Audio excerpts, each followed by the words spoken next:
Welcome to Varsity News on the Newfane Sports Network. And as we transition into the winter season, we're going to hear from a couple of our high-profile winter athletes. And today we have Jilly with me, and he is Aidan Gillings of our wrestling team. Jilly, thanks for joining me. No problem, Coach.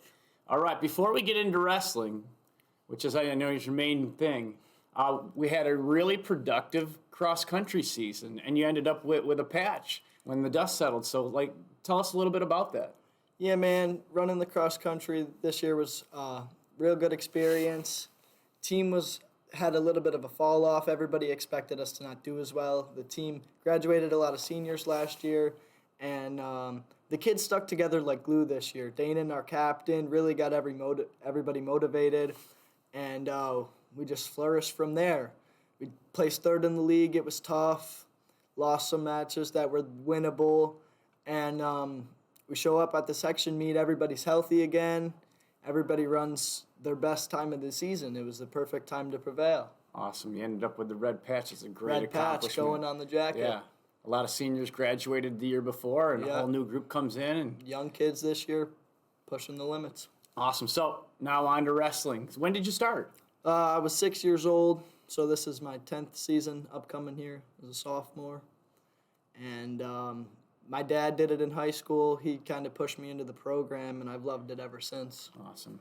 Now, as a coach, we just love those tireless workers. I call them invisible hours. And I can't remember too many people like you, Jilly, putting in the invisible hours. So what have you been doing since the last time we saw you on the mat? Well, Mr. John's given us the opportunity to wrestle at the barn whenever we want, and I've been living in there over the summer. I was there at least once a day. I flew up kids from Pennsylvania, Florida, Connecticut. We were biking from my house to the barn, working out 2 or 3 times a day, getting in work, ready for preparing for the season.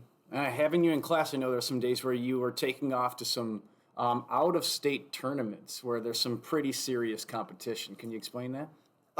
Yeah, we traveled down to Super 32 is a huge one. Wrestling state champs all over. You got to get beat to get better. And it's prevailed. Hopefully wrestle well in the New York area. Didn't go get those results out of state, but we'll be back at it next year.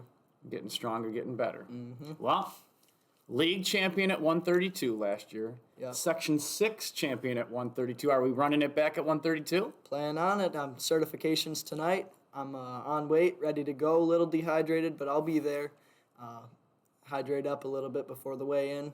132, we'll be bouncing around with our guys because we got a star-studded lineup, but postseason time, we'll be back at 32 looking to repeat. All right, and I know Coach asked you guys in some big tournaments this year. What are some ones that you're really looking forward to? I didn't get to go my freshman year because it was only limited to the state that it's in. Eastern states, it's a New England tournament, out-of-state kids, PA, Connecticut, Jersey, New York, bunch of tough large school kids. So for seeding points, that's huge. Beating all the older kids that have placed at the tournament before. That's a really big one. We're going to Windsor this year down in Section 4.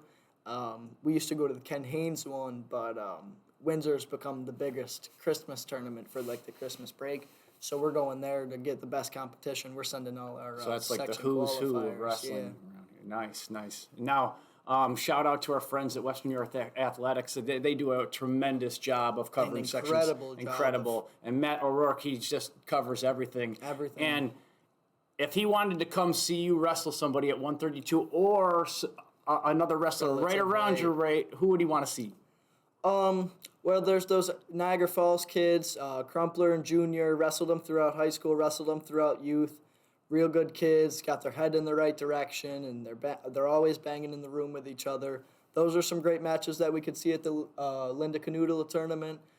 Other kids in the area, it'd be tough to see Griffin LaPlante. He's a little bit bigger, but I mean that was a great match last year. We could see a bump up there and get another great match there. And I mean everybody's anybody. You could get beat by anybody. Wrestling's tough. Awesome. So when March comes and the season's end, what could be the ultimate goal here, Jilly? Well, as we've seen, the semis was where we ended last year, and we're looking to poke into the state finals, and I think once I'm there in the limelight, I feel that I would be able to prevail and hopefully come away with that chocolate milk. Well, we wish you the best of luck. I know you put the work in, and thanks for joining us on the Newfane Sports Network.